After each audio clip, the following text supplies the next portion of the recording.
Okay, now that you have that idea of exactly what ADD is, ADH is, let's talk about how we actually calculate our stuff. So I'm going to use an example. Insect, you have this information, and so I'll be walking you through in a little bit exactly how to prepare things. So we're going to figure out how many degree days it takes this species to go through each of its life stages. So this is just like figuring out how much money we need to buy each one of those items, right? So this is given to you. This is your temperature data. This is your life table. This is going to be Chrysomya megacephala, certain species. This will always be given to you in some way for this class. Now, it was reared at 21 degrees Celsius, which is 70 degrees Fahrenheit. The threshold is 6 degrees Celsius. So what we need to do then is we need to figure out how many degree days or degree hours are necessary for each stage. And we do that by using our basic average temperature minus the threshold times a unit of time. So this is step one in figuring this stuff out. You need to figure out how many degree days or degree hours are necessary for your species to go through each one of its developmental stages. Just like you need to figure out how much it's going to cost for each individual item. Step one. Okay, so let's run through these numbers. Let's start with the eggs. So our average temperature, since this data was reared at 21 degrees Celsius, okay, our average temperature is going to be, high of 21, low of 21. That means the average temperature is 21. We subtract out our threshold temperature. Threshold temperature is 6 Celsius. And then we multiply it by a unit of time. Now, in this case, we've got hours. So let's calculate our degree hours. So this is what I want you to think about. First things first, when I give you a question, when I give you information, think about the information that you have. Okay, so you know your average temperature, you know your threshold temperature, you know your time. So if I give it to you in hours, calculate hours. If I give it to you in days, calculate days. Okay, keep going along those lines. Now you may find at some point that you have a mix of Fahrenheit and Celsius. You want to always work in Celsius. That just makes things a hell of a lot easier. We're in science, we work in Celsius. So every once in a while, I might throw you a curveball, or worse yet, a police officer. A police officer might throw you a curveball by just taking a picture of a thermostat, and that's in Fahrenheit. So then you have to translate that into Celsius. So just always work in Celsius. So let's work through this. We've got our eggs. Okay, so we take our 21 degrees Celsius minus our threshold, 6 degrees. We multiply it by the number of hours that it takes to go through the egg stage. So that gives us 15 times 10. So this is where the units are super important, because you always want to write the units so you remember what it is you're talking about. So in this case, I can fill this in. So the egg stage takes 150 degree hours to go through that stage. Okay, so that's just like, what is the cost of those flowers for mom? Up next, let's do the first instar. Same idea, 21 degrees Celsius minus 6 minus the threshold times the unit of time. In this case, it's 12 hours, 180 degree hours. Okay, so that means just like, what's that notebook cost? Second instar, 21 minus 6 times 22 hours, 330 degree hours. Third instar is 675 degree hours. Pre-pupae is 540 degree hours, and the pupal stage is 1470 degree hours. See how that works? So now we know what each stage, quote unquote, costs, or how many degree hours are necessary to go through that stage. Cool.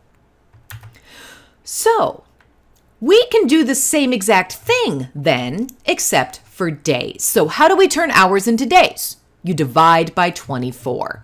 So if we wanted to turn these hours into days, we could take 10 hours, divide by 24, you get 0.42 days. So just under half a day.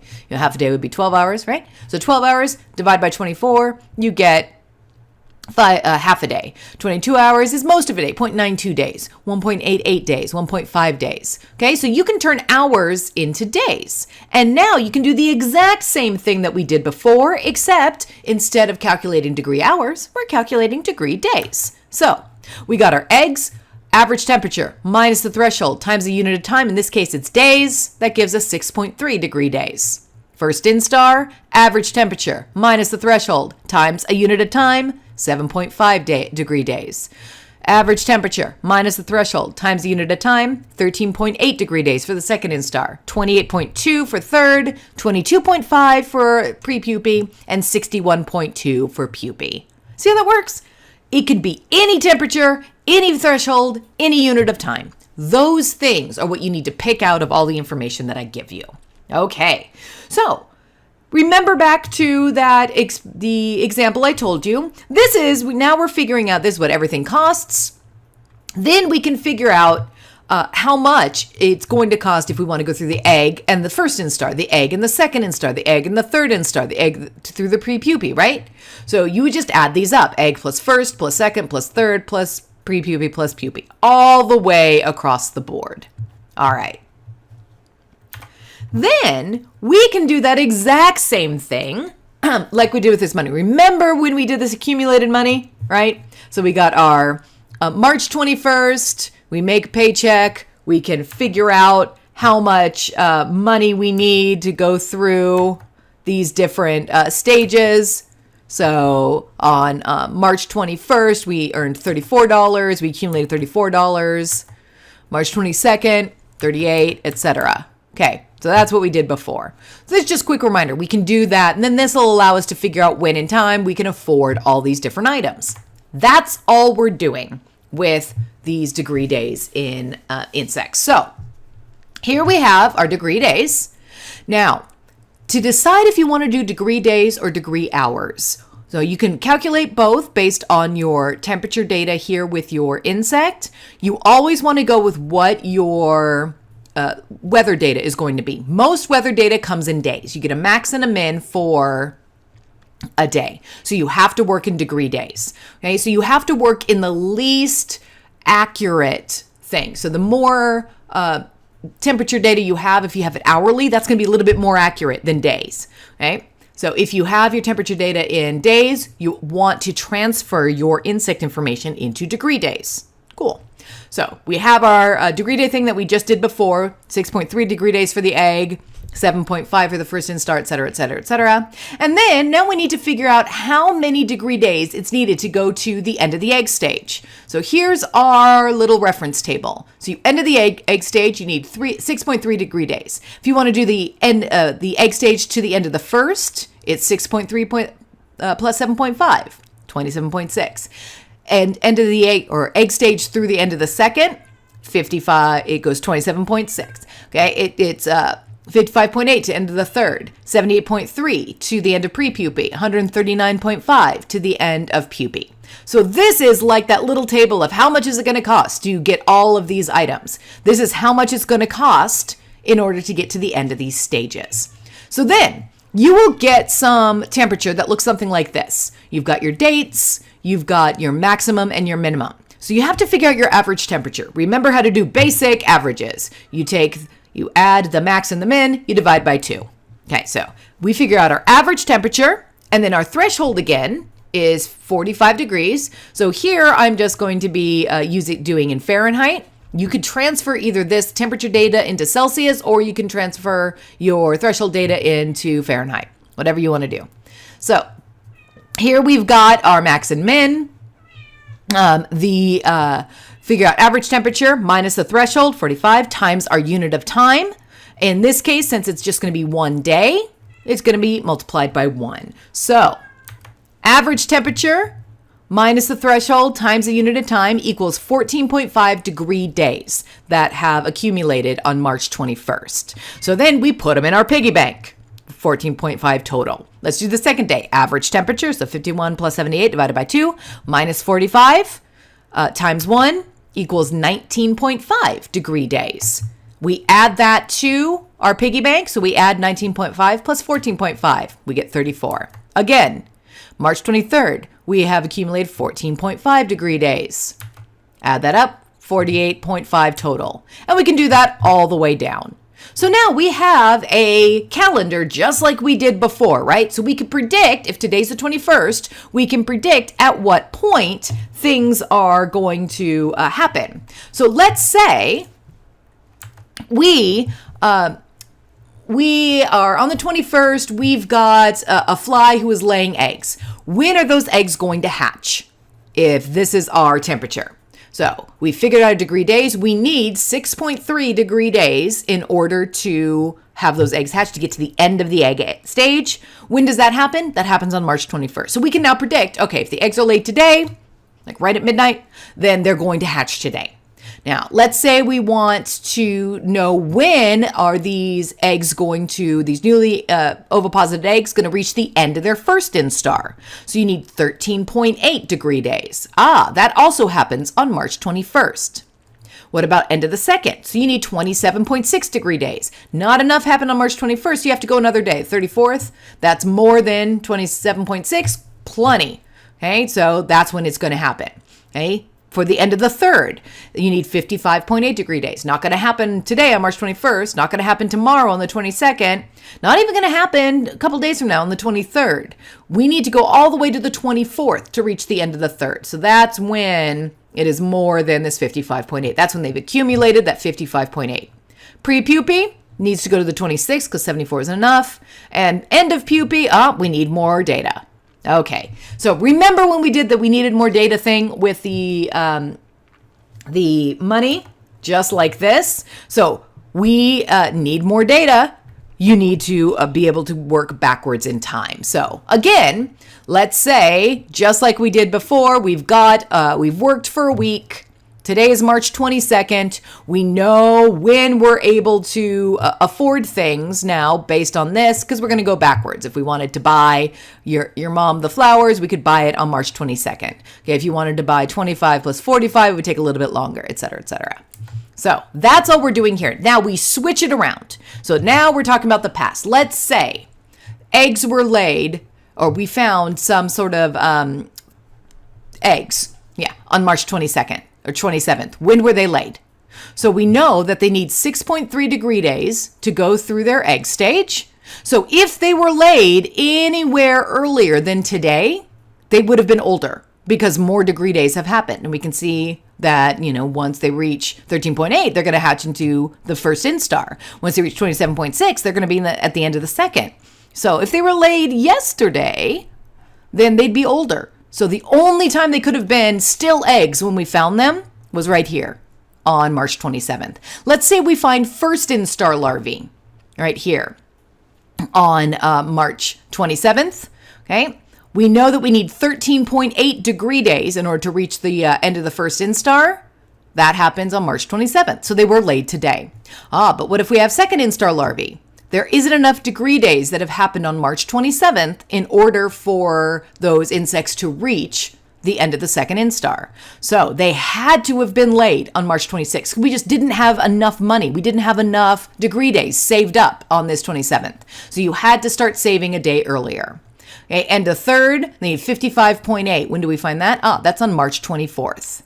Okay, so March 24th, if we find end of third instars here on March 27th, you had to start saving up that money back on the 24th. Those eggs had to have been laid back on the 24th.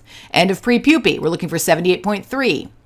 Okay, so if we find end of pre-pupae on the 27th, we had to start saving up that money back on March 22nd. Those eggs had to have been laid on March 22nd, because if they were laid on the 23rd, wouldn't have made enough for them to be the end of the third instar by March 27th. See how that works? You're just looking for when you saved up enough money. So, now flies are, of course, a little bit different from saving money. When we look at any developmental stage of an insect, we don't know where in that developmental stage that insect actually is. So let's take a look at these eggs. Where are they in their development? What do you think? Have they just been oviposited, as in I took this picture and just as the fly had left? Or what if I found these and I put them on a thing and they're several hours old? Or what if they're just about ready to hatch? How do we know? The thing is, we don't. You cannot tell where in that egg stage. Have they just been oviposited? Are you just ready to hatch? Are they somewhere in between? We don't know. So we cannot tell that information just by looking at it, just by morphological features. So therefore, we have to construct a range. So when looking at eggs, we know from our calculations that it takes 6.3 degree days for the eggs to hatch, right? To go from fully, just newly oviposited, all the way up to hatching. But since we don't know where they are in that development, we have our range of degree days. So right now, I can say these eggs, they are somewhere between 0 and 6.3 degree days old. That's it. 0 to 6.3 degree days have passed, because if it was more than 6.3, they would have been first instar. If it was less than 0, they wouldn't exist. So I know it's somewhere in there between 0 and 6.3 degree days. Now, each stage has this type of range, okay? So each stage, you need to be able to get to the first, to the end of the first instar, the beginning of the first instar. So in order to get to the beginning of the first instar, it takes at least 6.3 degree days, because that's the end of the egg. So the flies have to go through the end of the egg to get to the first instar. So bare minimum, 6.3. Then you add on the 7.5 that the full first instar takes. So our range then for the first instar is at somewhere between 6.3 degree days, meaning they just hatched out of the egg, or all the way up to 13.8 degree days maximum. So now you've got your range, 6.3 to 13.8. That's where we find first instar. With second instar, it's got to be to the end of the first instar. So as in they just molted from the first instar into the second instar. So minimum 13.8 degree days, all the way up to maximum 27.6, because it takes them another 13.8 to go through this second instar. Okay. So the range for the second instar is 13.8 degree days to 27.6. The range for the third instar is 27.6 to 55.8. The range for the pre-pupae is 55.8 to 78.3. The range for the pupae is 78.3 to 139.5. So basically what you're looking for is you're looking for a range. If anybody ever gives you an exact time for when a maggot has been found on a body, they're full of shit. So there's no way I can tell, oh yes, this third instar is exactly 3 hours or 22 degree days into its third instar development. I have no way of telling that. There's literally nothing I can do apart from taking this back, putting it in controlled temperature, watching it every hour until it pupates, which is not going to happen. Because usually, as you learned last week, we kill these maggots at the scene. So no idea where it is. So we always have to have a range. What is the bare minimum they could have been? What is the absolute maximum they could have been? And that's what this range is. So for each stage, you need to construct your developmental range. So let's put this here. So let's put this all together. Remember, we've got our given how many degree days are needed for each stage. We've added up how many are needed to end the egg stage, to the end of the first, end of the second, end of the third, end of the pre-pupae, end of the pupae. Now we've got our ranges over here. So to encompass the entire egg range, 0.63 degree days. Entire first instar, 6.3 to 13.8. Entire second, 13.8, 27.6, etc. Notice I keep putting degree days here because I'll always forget. And we've got our backwards in time temperature data. So let's say we find eggs on March 27th. Okay? So again, I know exactly how many degree days are necessary for those eggs to hatch. So if I find eggs on March 22nd or 27th, when were they laid? So I know that I need somewhere between 0 and 6.3 degree days. All of that falls into my March 27th here. Therefore, the eggs are going to happen on March 27th. Now, what if I find first instar larvae? So my range for first instar larvae is 6.3 to 13.8. Again, that happens on March 27th. Cool. All right. Now, let's get a little more complicated, though. What if I find second instar larvae? So second instar larvae on March 27th. So find a body, there's second instar larvae on it. I need to know when those eggs had to have been laid for them to reach this developmental stage when I saw them on March 27th. So we know that a second instar larvae needs somewhere between 13.8, so that as if it had just molted out of the first instar, all the way up to 27.6 degree days to be in that second instar. Okay, so The minimum number, 13.8, I reached that on the 27th. The maximum number, I don't reach on the 27th. I have to go back to the 26th for that. So in this case, my time of colonization is they had to have been laid somewhere between March 26th and 27th for them to be at the second instar. Maybe they were laid right at the beginning of March 27th, and they're just at the very beginning of their second instar. Okay, so that gives me a time of colonization of March 27th. But what if they're a little older? They had to have gone into the day before. Now, see how this works? So what I'm going to be asked by the cops is, hey, when did this guy die? When was this guy available for colonization? I find second instar larvae. I know it's going to take a minimum of 1 day, a maximum of 2, given these temperatures, for those maggots to grow to that second instar. Therefore, I can give a time of colonization of 26th to the 27th.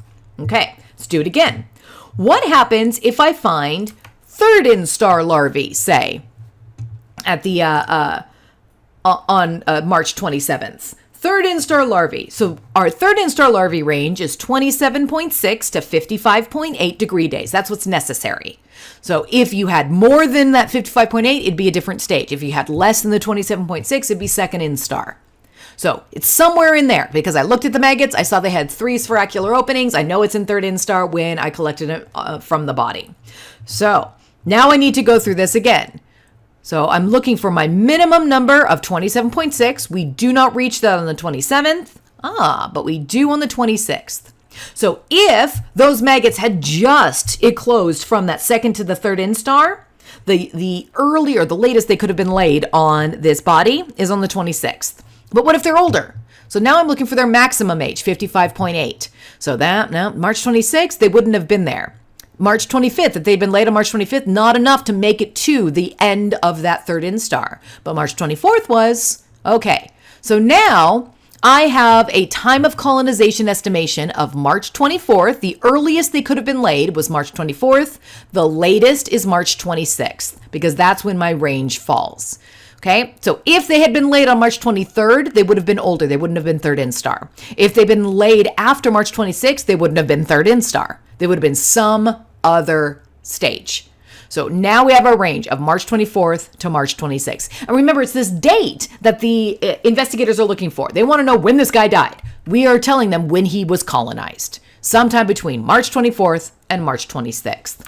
All right, what about the prepupal stage? Okay, so again, this range goes from 55.8 to 78.3. We just do that again. Where's our 55.8? March 24th, 78.3. No, it's 23rd. Oh, there it is, 22nd. Okay, so now our time of colonization is March 22nd to March 24th. There you go. This is how we do what we do.